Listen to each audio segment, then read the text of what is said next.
All right, let's talk about why the next 2 months are so critical to what Xbox needs to do and how it might be the last opportunity they have to be competitive in the next generation. I know it's slander, but this needs to be said. Let's talk about it.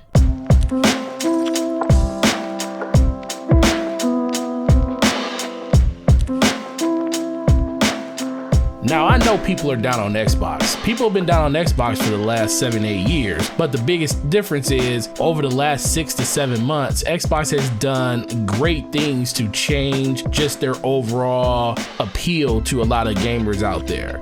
With the decisions they made back in December, going all the way through the, incremental rollouts of the new Xbox Series X, I just think that Xbox has been doing a great thing and really making up for a lot of lost time that they did throughout the generation. But a lot of people feel like it took a huge hit when it came to that May 7th reveal. And yeah, a lot of people are right to feel the way they felt because they feel like Microsoft still hasn't shown them a reason to buy the box. And that was a third-party reveal, which 90% of the games you play on any console are third-party. But the real cake is going to be when Microsoft finally releases and announce what they're going to do in their June-July event. And the reason I think this is their last really great chance to compete next generation is coming out right in the middle of either Last of Us and Ghost of Tsushima, or right before or right after. And Sony doesn't need any more help with just getting mindshare around their platform.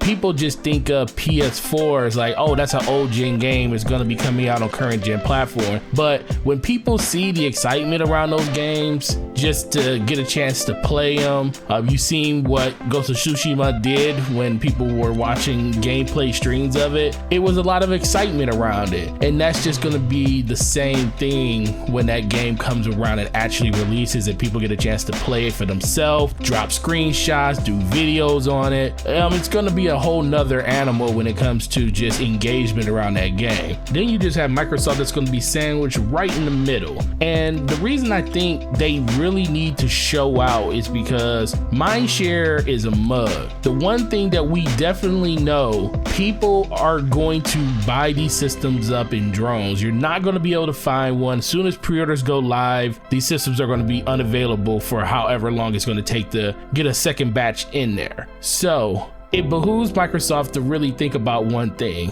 How are you going to challenge Sony in the wheelhouse that they've always been great at, which is their first party presentation? And Microsoft has always had problems in that area, mostly due to the fact that they just haven't had a breadth of games to really appeal to a bunch of different people. That changes right now when it comes to the 15 studios that they have. We kind of need to know what these studios are doing. I know it's a little harder because we're in a stay-at-home lockout situation, and that is very troublesome to really put something coherent together. But these are trillion-dollar companies, and I just believe that if they put their mind and their money to work, they can make this work. Now, a lot of the stuff that's going to be happening at this event was already pre-planned. A lot of this stuff was already in production for E3, and this is basically replacing what their E3 presentation was going to be. So I don't think we're going to be missing out on anything when it comes to what we're going to be shown. But they can't have a repeat of what they just did May 7th. We can't have gameplay being substituted for CG cutscenes.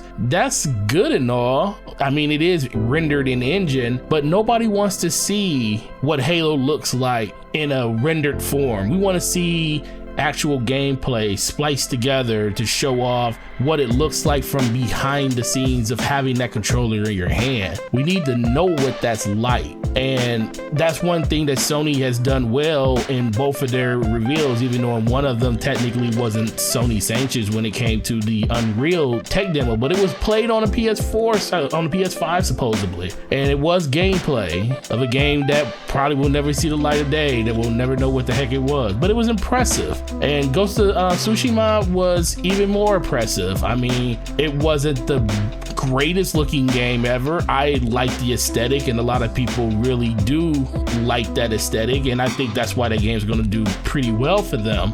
But as of right now, it's anybody's game to win. Everybody has an opportunity to show up and show out. And Microsoft, of all of them, has the biggest part at stake. They definitely need to show not only people that are buying their system day one, but they need to talk to the people that are going to be buying that system 2 to 3 years from now. 2 to 3 years from now, that's when those people are going to be like, look, man, I like Gears of War, I like Halo, but I really like what they're doing with that Fable game that they finally showed off, because that's one game franchise that they have a hole in. They don't really have that action RPG type game or just RPG in general with the Xbox platform anymore. That's something that people pretty much go to Sony for now. So I think it's going to be very interesting to see how this event really pans itself out over the course of the next month to 2 months, because we know Sony has behemoths coming in the next 2 months. Microsoft definitely needs to show and show out when it comes to the games that they're going to show in their presentation, and leave no rock unturned. Even if it's a game that you really don't have any information on showing, at least acknowledge what those games are. Give us a synopsis on what the game technically is going to be about. Give us a logo for something. There's something to say about Sony showing games